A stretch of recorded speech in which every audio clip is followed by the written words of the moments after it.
ರಾತ್ರೋರಾತ್ರಿ ಅವ್ರ ಮನೆಗೆ ಹೋಗೋದು, ಅವ್ರ ಫೋಟೋ ತೆಗೆಯೋದು, ಭಯದ ವಾತಾವರಣ ಸೃಷ್ಟಿ ಮಾಡೋದು ಇತ್ಯಾದಿಗಳು ಅಲ್ಲಿ ಮಾಡ್ತಾಯಿದ್ರು. ಮತ್ತು ಹಿಂದೂಗಳ ಹಿತ ಕಾಪಾಡ್ತಾ ಇದ್ದಿದ್ದು ಅಲ್ಲಿ ಸುಹಾಸ್ ಶೆಟ್ಟಿ.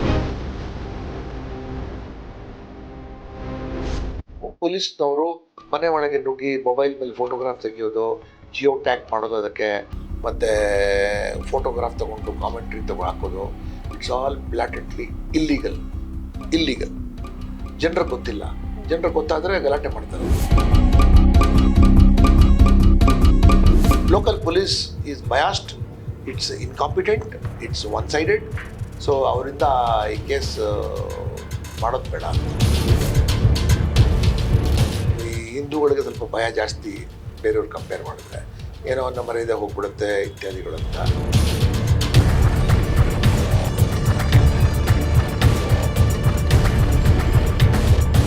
ಮಂಗಳೂರಿನಲ್ಲಿ ಕೆಲ ಸಮಯದಿಂದ ಭಾರಿ ಚರ್ಚೆಗೆ ಗ್ರಾಸವಾಗಿರುವ ಸುಹಾಸ್ ಶೆಟ್ಟಿ ಕೊಲೆ ಪ್ರಕರಣ ಇದೀಗ ಹೊಸ ತಿರುವು ಪಡೆದುಕೊಂಡಿದೆ. ರಾಜ್ಯ ಪೊಲೀಸರ ತನಿಖೆಯಲ್ಲಿದ್ದ ಈ ಪ್ರಕರಣವನ್ನ ಇದೀಗ ಕೇಂದ್ರ ಸರ್ಕಾರದ ಮಹತ್ವದ ತನಿಖಾ ಸಂಸ್ಥೆಯಾದ ರಾಷ್ಟ್ರೀಯ ತನಿಖಾ ದಳ ವಶಕ್ಕೆ ಪಡೆಯಲಾಗಿದೆ. ಇದು ಪ್ರಕರಣದ ಗಂಭೀರತೆ ಮತ್ತು ಸಂಕೀರ್ಣತೆಯನ್ನ ಎತ್ತಿ ಹಿಡಿದಿದೆ. ಇನ್ನು ಸುಹಾಸ್ ಶೆಟ್ಟಿ ಕೊಲೆ ಕೇಸ್ ಬಗ್ಗೆ ಹಾಗೂ ಕೇಸ್ ಎನ್ಐಎಗೆ ಹಸ್ತಾಂತರ ಆಗಿರುವ ಕುರಿತು ಬೆಂಗಳೂರಿನ ಮಾಜಿ ಪೊಲೀಸ್ ಆಯುಕ್ತರಾದ ಭಾಸ್ಕರ್ ರಾವ್ ಏನಂತಾರೆ ಕೇಳೋಣ ಬನ್ನಿ. ಮಂಗಳೂರಿನ ಕೇಸ್ ಸಾಕಷ್ಟು ಸಂಚಲನ ಮೂಡಿಸಿದಂತ ಕೇಸ್ ಇದು. ಈ ಒಂದು ಕೇಸ್ ಎನ್ಐಎಗೆ ಹಸ್ತಾಂತರ ಆಗ್ಬೇಕು ಅಂತ ಹೇಳಿ ಪ್ರತಿಯೊಬ್ಬರು ಹೋರಾಟ ಮಾಡಿದ್ರು. ಈಗ ಎನ್ಐಎಗೂ ಅವರು ಚಾರ್ಜ್ ಕೊಟ್ಟಿದ್ದಾರೆ. ಏಂತಕ್ಕೆ ಎನ್ಐಎಗೆ ಈ ಕೇಸನ್ನ ಚಾರ್ಜ್ ಕೊಟ್ರು? ಪೊಲೀಸರ ಮೇಲೆ ನಂಬಿಕೆ ಹೋಗಿದ್ಯಾ ಆ ಪ್ರಾಂತದ ಜನಗಳಿಗೆ? ನೋಡಿ, ಈ ಓಲೈಕೆ ಸರ್ಕಾರ ಬಂದ ನಂತರ ಅವರು ಈವನ್ ಹ್ಯಾಂಡೆಡ್ ಆಗಿ ಕಾನೂನು ಸುವ್ಯವಸ್ಥೆ ಮೇಂಟೈನ್ ಮಾಡ್ತಾ ಇಲ್ಲ. ಸೊ ಈಗ ವಿಶೇಷವಾಗಿ ಕರಾವಳಿ ಭಾಗದಲ್ಲಿ ಏನು ಪೊಲೀಸಿಂಗ್ ಇದಲ್ಲ, ಅದರಲ್ಲಿ ಹಿಂದೂ ಯುವಕರು ಮತ್ತು ಹಿಂದೂ ಪರ ಸಂಘಟನೆಗಳ ಮೇಲೆ ಮತ್ತು ಆ ಸದಸ್ಯರಿಗೆ ರಾತ್ರೋರಾತ್ರಿ ಅವ್ರ ಮನೆಗೆ ಹೋಗೋದು, ಅವ್ರ ಫೋಟೋ ತೆಗೆಯೋದು, ಭಯದ ವಾತಾವರಣ ಸೃಷ್ಟಿ ಮಾಡೋದು ಇತ್ಯಾದಿಗಳು ಅಲ್ಲಿ ಮಾಡ್ತಾಯಿದ್ರು. ಮತ್ತು ಹಿಂದೂಗಳ ಹಿತ ಕಾಪಾಡ್ತಾ ಇದ್ದಿದ್ದು ಅಲ್ಲಿ ಸುಹಾಸ್ ಶೆಟ್ಟಿ. ಆತನ ಮೇಲೆ rowdy sheet, communal goonda sheet. Rowdy sheet ಯಾರ ಮೇಲೆ ತೆಗಿತೀರಿ ನೀವು? ಯಾರು ಲಾಭಕ್ಕಾಗಿ ಏನಾದರೂ ಅಪರಾಧ ಮಾಡ್ತಾರಂತಲ್ಲ, ಇವ್ರು ಮಾಡ್ತಾ ಇದ್ದಿದ್ದು ಹಿಂದೂ ಪರ ಸಂಘಟನೆಗೆ ನ್ಯಾಯ ಸಿಗಲಿ ಅಂತ ಮಾಡ್ತಾಯಿದ್ದಾರೆ. ಸೊ ಇವರು ಸುಹಾಸ್ ಶೆಟ್ಟಿ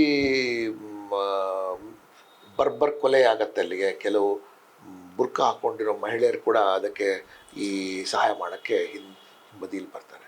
ಸೊ ರಾಜ್ಯ ಸರ್ಕಾರ ಈ ಕೇಸ್ CIDಗೆ ವರ್ಗಾವಣೆ ಮಾಡುತ್ತೆ. ಸೊ ಏನು ಪರಿಣಾಮಕಾರಿಯಾಗಿ ಏನು ಮುಂದೆ ಬರೋದಿಲ್ವಲ್ಲ. ಸೊ ಅದರಿಂದ ಇನ್ನೊಂದು ಮರ್ಡರ್ ಆಗತ್ತೆ ಅಲ್ಲಿಗೆ. ಸೊ ಈ ಸರಣಿ ಕೊಲೆಗಳು ಆಗ್ತಾ ಇರೋದು ಕಾರಣದಿಂದ ಲಾ ಆ್ಯಂಡ್ ಆರ್ಡರಲ್ಲಿ ಮುಸ್ಲಿಮ್ಸ್ಗೂ ಟ್ರಸ್ಟ್ ಇಲ್ಲ, ಹಿಂದೂಸ್ಗಳಿಗೂ ಟ್ರಸ್ಟ್ ಇಲ್ಲ ಅಲ್ಲಿಗೆ. ಆ ಸ್ಥಿತಿಯಲ್ಲಿ ಬಂದಿದೆ. ಮತ್ತು ನಾನು as A practising police officer, ನಮ್ಮಲ್ಲಿ ಹೆಂಗಿದ್ರೆ ನಮ್ಮ ವ್ಯಾಪ್ತಿಲಿರೋ ಯಾವುದೇ ಕೇಸು ಹೊರಗಡೆ ಹೋದರೆ ಇಟ್ಸ್ ಎನ್ ಇಂಡಿಕೇಶನ್ ದಟ್ ನಮಗೆ ಮಾಡೋಕ್ಕೆ ಬರಲ್ಲ, ಬೇರೆಯವ್ರು ಯಾರೋ ಬಂದು ಮಾಡ್ತಾಯಿದ್ದಾರೆ ಅಂತ. ಸೊ ಜನರಲ್ಲಿ ಒಂದು ಸಂತೋಷ ಬಂದಿದೆ ದಟ್ NIA ಮಾಡ್ತಾ ಇದೆ ಅಂತ. But it is also an indication that local police is biased, it's incompetent, it's one sided. So ಅವರಿಂದ ಈ ಕೇಸ್ ಮಾಡೋದು ಬೇಡ ಅಂತ. ಸೊ ಅದರಲ್ಲಿ unlawful activities prevention act UAPA ಕೂಡ ಆ್ಯಡ್ ಮಾಡಿದೆ. ಸೊ UAPA ಆ್ಯಡ್ ಮಾಡೋದ್ರಿಂದ NIA gets a right to take any case for investigation. So ಮಾಡ್ತಿದ್ದಾರೆ. ಓಕೆ, ಮತ್ತೊಂದೇನಂದ್ರೆ ಮಧ್ಯರಾತ್ರಿ ಮನೆಗಳಿಗೆ ನುಗ್ಗುವಂಥದ್ದು, ಮಹಿಳೆಯರು ಇರ್ತಾರೆ, ಮಕ್ಕಳಿರ್ತಾರೆ, ಚೆಕಿಂಗ್ ಮಾಡುವಂಥದ್ದು, ಫೋಟೋಗಳು ತೆಗೆದಾಕುವಂಥದ್ದು, ಕಾನೂನಿನ ಇದರಲ್ಲಿ ಈ ರೀತಿ ಮಾಡ್ಬೋದಾ? ಕಾನೂನಲ್ಲಿ ಏನೂ ಅವಕಾಶ ಇಲ್ಲ.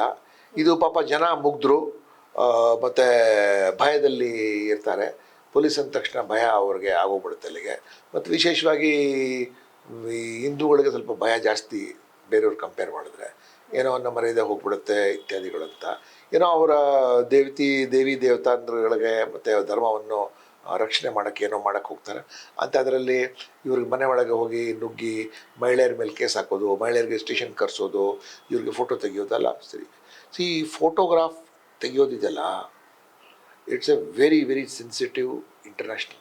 ಈಗ ನೀವು ರೋಡಲ್ಲಿ ಹೋಗ್ತಾ ಇದ್ದೀರಾ, ನೀವು can anybody take a photograph of yours without your permission? Why? ನನ್ನ ಕನ್ಸರ್ನ್ ಎಂತಕ್ಕೆ ಬಳಕೆ ಮಾಡ್ತಾರೆ ಗೊತ್ತಿಲ್ವಲ್ಲ. Because you right to privacy. ಏನಕ್ಕೆ you don't even know that person or even if you know that person also ಸುಮ್ಮನೆ ನೀವು photograph ತೊಗೊಂಡ್ರೆ ನೀವು ಸುಮ್ಮನೆ ಇರ್ತೀರ ನೀವು. ಅದೇ ರೀತಿಯಾಗಿ ನೀವು ಪೊಲೀಸ್ನವರು ಮನೆ ಒಳಗೆ ನುಗ್ಗಿ ಮೊಬೈಲ್ ಮೇಲೆ ಫೋಟೋಗ್ರಾಫ್ ತೆಗಿಯೋದು, ಜಿಯೋ ಟ್ಯಾಗ್ ಮಾಡೋದು, ಅದಕ್ಕೆ ಮತ್ತು ಫೋಟೋಗ್ರಾಫ್ ತೊಗೊಂಡು ಕಾಮೆಂಟ್ರಿ ಹಾಕೋದು, ಇಟ್ಸ್ ಆಲ್ ಬ್ಲ್ಯಾಟೆಂಟ್ಲಿ ಇಲ್ಲೀಗಲ್. ಜನರಿಗೆ ಗೊತ್ತಿಲ್ಲ, ಜನರಿಗೆ ಗೊತ್ತಾದರೆ ಗಲಾಟೆ ಮಾಡ್ತಾರೆ ಅವರು. So it is not correct.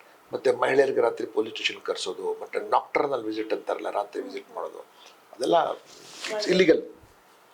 ಮತ್ತೊಂದು ಸರ್, ಬಿಜೆಪಿ ಇರ್ಬೇಕಾದ್ರೂ ಮರ್ಡರ್ಸ್ ನಡೀತಾ ಇತ್ತು, ಬಟ್ ತುಂಬಾ ಕಮ್ಮಿ ಅಂತ ನೀವು ಹೇಳಿದ್ರಿ. ಈಗ ಕಾಂಗ್ರೆಸ್ ಸರ್ಕಾರ ಬಂದಾಗ ಮರ್ಡರ್ ಒಂದ್ ಕಡೆ ಜಾಸ್ತಿ ಆಗಿದೆ ಅಂತ ಜನಗಳು ಹೇಳ್ತಿದ್ದಾರೆ. ನಾವು ಪಬ್ಲಿಕ್ ಒಪಿನಿಯನ್ ತಗೊಳಕ್ ಹೋದಾಗ ರೌಡಿಸಮು, ವೀಲಿಂಗ್ ಮಾಡೋದು, ಮರ್ಡರ್ಸ್ ಜಾಸ್ತಿ ಆಗಿದೆ ಅಂತ.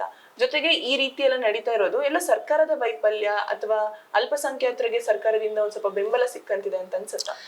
ನೋಡಿ, ಕಾಂಗ್ರೆಸ್ನವರು ವೋಟ್ ಬ್ಯಾಂಕ್ ಪಾಲಿಟಿಕ್ಸ್ ಮಾಡ್ತಾ ಇರೋದ್ರಿಂದ ಓಲೈಕೆ ರಾಜಕೀಯ ಮಾಡ್ತಿದ್ದಾರೆ ಅವರು. ಅದರಿಂದ ಅಲ್ಪಸಂಖ್ಯಾತರಿಗೆ ಏನು ಬೆನಿಫಿಟ್ ಆಗ್ತಾ ಇಲ್ಲ. ಅವ್ರಿಗೆ ಅಲ್ಪ ಕಾಲದ ತುರ್ತ್ ಬೆನಿಫಿಟ್ ಏನೋ ಆಗುತ್ತೆ. ಅದರಿಂದ ಅವ್ರು ಅನ್ಕೊಂಡ್ಬಿಟ್ಟಿದ್ದಾರೆ ಇದು ನಮ್ಮ ಸರ್ಕಾರ ಅಂತ. ಮತ್ತು ಪೊಲೀಸ್ ಸ್ಟೇಷನ್ ಮೇಲೆ ಕಲ್ಲು ಹೊಡೆಯೋರು, ಅಪರಾಧಿ ಕೆಲಸಗಳು ಮಾಡೋವಂಥವ್ರು, ದೇಶ ವಿರುದ್ಧ ಕೆಲಸ ಮಾಡೋರು, ಪಾಕಿಸ್ತಾನ ಜಿಂದಾಬಾದ್ ಹೇಳೋವಂಥವ್ರು, ಅವ್ರ ಮೇಲೆ ಇವ್ರು ಕೇಸು ಬುಕ್ ಮಾಡೋದಿಲ್ಲ. ಮತ್ತು ಬುಕ್ ಮಾಡಿದ್ರೆ ಕೇಸೆಲ್ಲ ವಿಡ್ರಾ ಮಾಡ್ಕೊಂಡ್ಬಿಡ್ತಾರೆ. ಸೊ ವಿಡ್ರಾ ಮಾಡ್ಕೊಂಡ್ಬಿಟ್ರೆ ಅವ್ರಿಗೆ ಧೈರ್ಯ ಬಂದುಬಿಡ್ತಲ್ಲ ಅದೆಲ್ಲ ಮಾಡಬೇಕು ಅಂತ. ಕಾನೂನು ರೀತಿ ಕ್ರಮ ಎಲ್ಲರ ಮೇಲೆ ತೊಗೋಬೇಕಲ್ಲ, ಹಿಂದೂನೇ ಇರಲಿ ಮುಸ್ಲಿಮೇ ಇರಲಿ.